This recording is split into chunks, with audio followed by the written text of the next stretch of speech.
let's not keep you waiting there, partner. Let's go ahead and get here with this here reviewing movie. All right, Martin.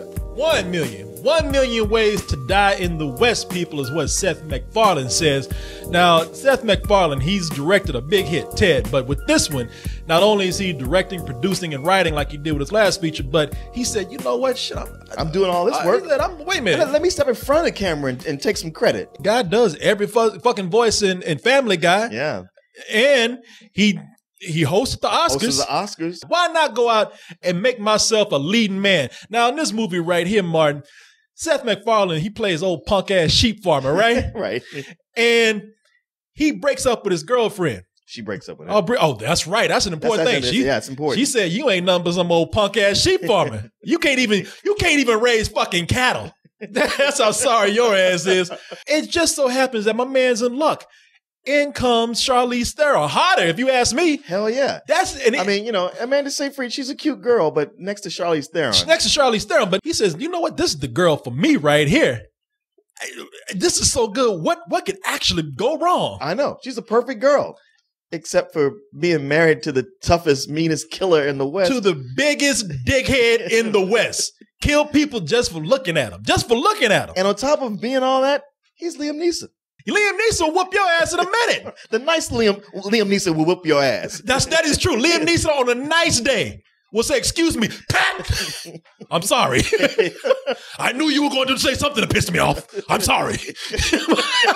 Now, he says, I'm surely going to die, but it's okay because everything else in the West wants to kill me, Martin. Yeah. Hey, 1 million ways to die in the West, yes. Martin. Ain't called that for no reason. It's a pretty long list of things. Well, it's only a 2-hour movie, which is too fucking long in the first place. Only a comedy should not be 2 hours unless it's epic or good. I have so much admiration for Seth MacFarlane's intelligence. I believe he's a smart guy. He's the kind of guy that you just want to, you want to pull him out the classroom. And you want to tell him, Seth, what you doing, man? You better than this. You smarter than I would expect this much out of that Wayans boy in there. Oh yeah, but not you. Well, the Wayans boy has slipped to a new low. So this is above something he would do, but it's peppered with a lot of that. You know what? It's a lot like the jokes on Family Guy. Like even if you're a fan of Family Guy, there's a plenty of jokes they throw in there that are just childish, they're throwaways. You're like, let's move on to the next one. But it moves so quickly. I would give a movie a 2-fart limit. And that's me being Liam Neeson on the nice day. I know. And this blew that out. No pun intended. It has not 1, not 2, but 3 fart jokes within the first 30 minutes. Yeah. Within the first 30 fucking minutes of the movie. A lot of people out there talking about, Seth MacFarlane just had to put himself in the leading role. Just had to put himself in front of the camera. He's stepping over everybody now. You about half right.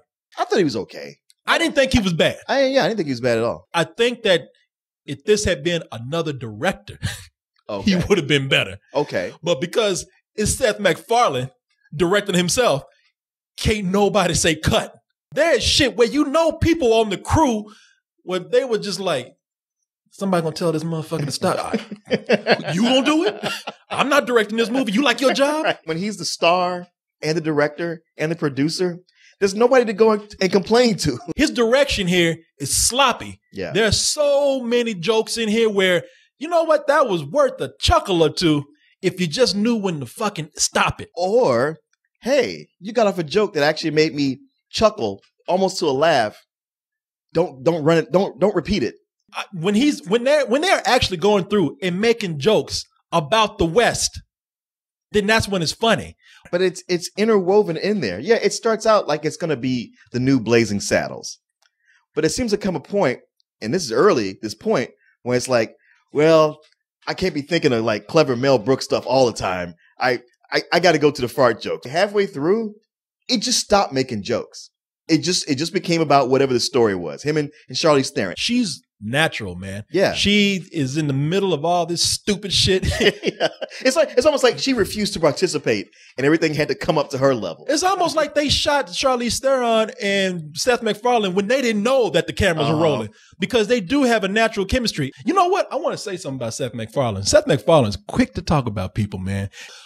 His girlfriend is played by Amanda Seyfried. Amanda Seyfried. Yeah. He took bigger eyes. Hey, he didn't hesitate to talk about her eyes. But I want you to look at this fool right here.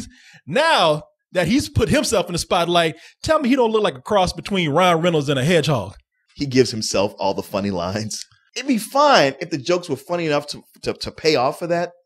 But like you get Neil Patrick Harris, who actually comes in and gets some funny lines, but it's like every time he gets off a real good one, it's followed by something that's not that good. Seth MacFarlane giving himself center stage is not letting everybody else who's actually better than him. I know.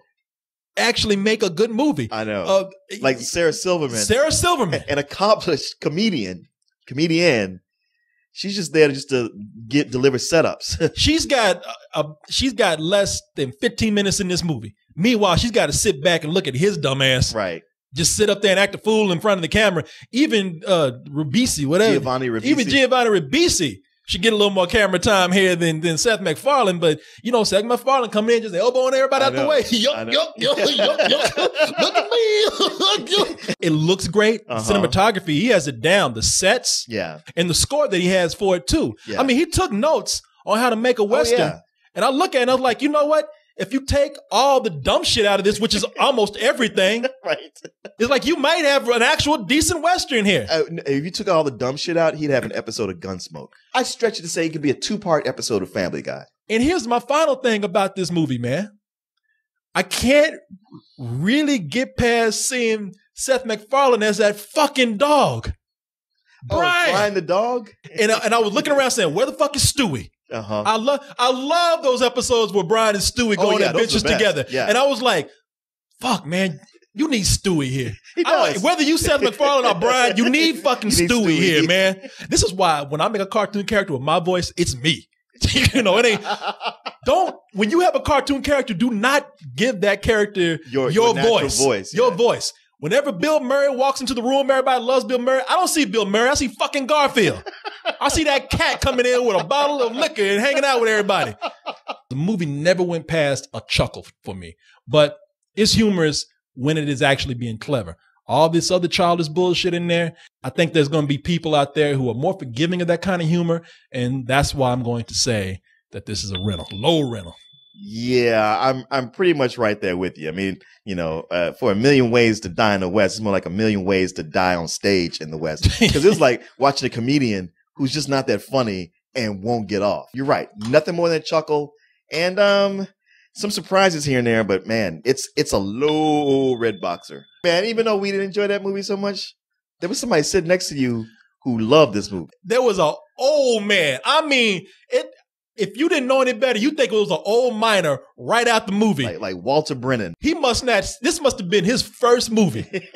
He just got out of the mine. He had his burro parked outside with packs and picks and shovels on it. This is Seth MacFarlane's biggest fan. Seth, I found your biggest fan. He sat next to me, everything. Martin in my line, everything. No. I could hear him on the other side of you. Oh yeah, everything in the movie was, and he had gurgling laughs. He's like,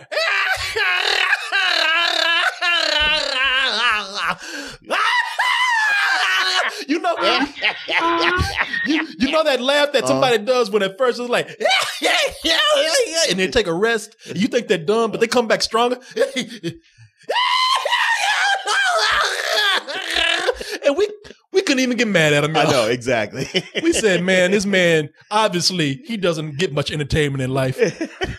He's soft for the movie. It's like, it tells us a bunch of bad jokes. You'd be like, oh, come on. It's like, Gummy Joe likes it. I can't get mad. If this movie, A Million Ways to Die in the West, is the funniest shit you've seen, then God bless you. God bless you, man. Go at it. Have a good time. Obviously, you haven't seen a movie in the last 50 fucking years.